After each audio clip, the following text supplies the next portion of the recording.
والصلاة والسلام على رسول الله. ازيكم يا حبايبي؟ عاملين ايه؟ يا رب تكونوا بخير وصحة وسعادة وهنا. جاي النهارده اعمل معاكم ريفيو. انا جبت فرن جديد اسمه ايكون اهو اسمه اهو. فانا حبيت اوريه لكم. انا كان عندي فريش، بس فريش صراحة دفعت حقه تصليح. انا مش بشكك في شركة فريش، ممكن تصنيع، مفيش يعني ايه رقابة على التصنيع، الله اعلم. بصوا هنا، ده جميل في حاجات مميزات جميلة جدا. هقول لكم واوريكم العيوب التانية. هنا بص درجة الحرارة عندي لحد 350، شايفين؟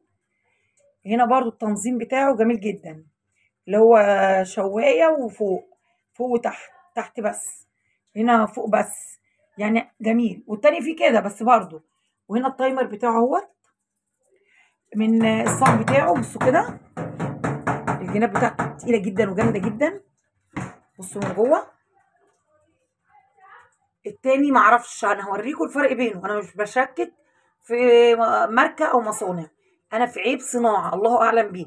يمكن احنا بننبه عشان اللي يشوف حاجة مش كويسة ما ياخدهاش. اهو من جوه بصوا جميل ازاي.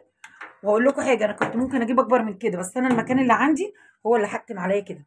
جبته زيه بالظبط اللي كان عندي اللي هو فريش.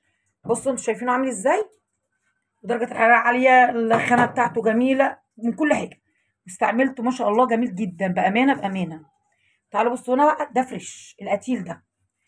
بصوا الفريش، بصوا ده بقاله سنة. هتقول لي منك يا ام اسلام؟ لا مش مني. بصوا صدى ازاي. طب صدى من ايه؟ انا ما بدلقش جوه ميه، انا بصبنه عادي. انتوا بصوا عامل ازاي.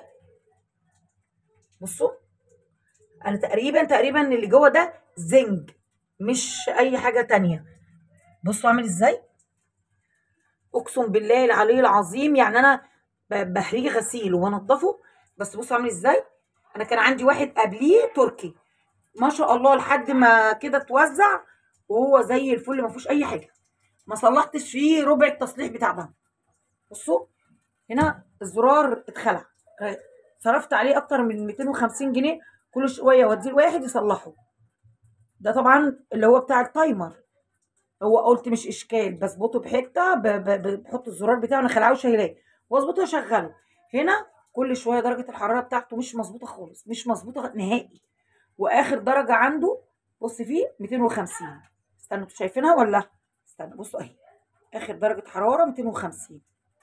وبطيء جدا، كل شويه يا الشمع فوق يقف يا الشمع تحت يقف. طبعا بيبقى عندي شغل او عندي حاجه لازم اعملها ضروريه، طبعا هو بيبقى بالنسبه لي اسرع من فرن البوتاجاز. خسرني كتير بامانه، خسرني. بصوا حتى انا هوريكم حاجه. بصوا هنا خفيف جدا. حتى كل ما اوديه لحد يصلحه يقول لي حذاري تجيبي فريش، حذاري تجيبي فريش. يا عم ليه؟ قال لي لا فريش مش حلو خالص خالص خالص. طبعا انا جبت دوت حبيت اوريه لكم. احنا برضو مش انا ولا اعرف المصنع ده ولا اعرف المصنع ده، بس حاجه انا جربتها، مش عايزه حد يخيب خيبتي يعني، يعمل زيي بامانه. طبعا معايا لحد دلوقتي بقى يشوف ولايك وشير الفيديو عشان حبايبنا اللي عايز يستفاد مني. بس انا اهم حاجه محدش يفهمني غلط. بص ده فريش، انا ولا ليا دعوه بالشركه دي ولا الشركه دي. واول مره اجيب اللي هو الايكون ده، اول مره. يمكن انا ما عرفتش اقرا اسمه. بنت ابني اللي قالت لي يا تيتا ده اسمه ايكون. فطبعا قبل ما تشتروا الحاجه شوفوا الماركه بتاعتها واسالوا عنها مره واثنين وثلاثه، استفسروا. انا ما سالتش، انا عيالي كانوا جايبينه لي هديه عيد الام، فعادي بقى فرحت بيه، يلا احمدك يا رب. فطبعا هو مش فرصه خالص خالص خالص. فطبعا ما تزعلوش مني، انا حبيت اوريكم. واللي معايا لحد دلوقتي لايك وشير الفيديو لاكبر عدد عشان يوصلكم مني كل جديد. حبايب قلبي اسيبكم في رعايه الله، والسلام عليكم ورحمه الله وبركاته.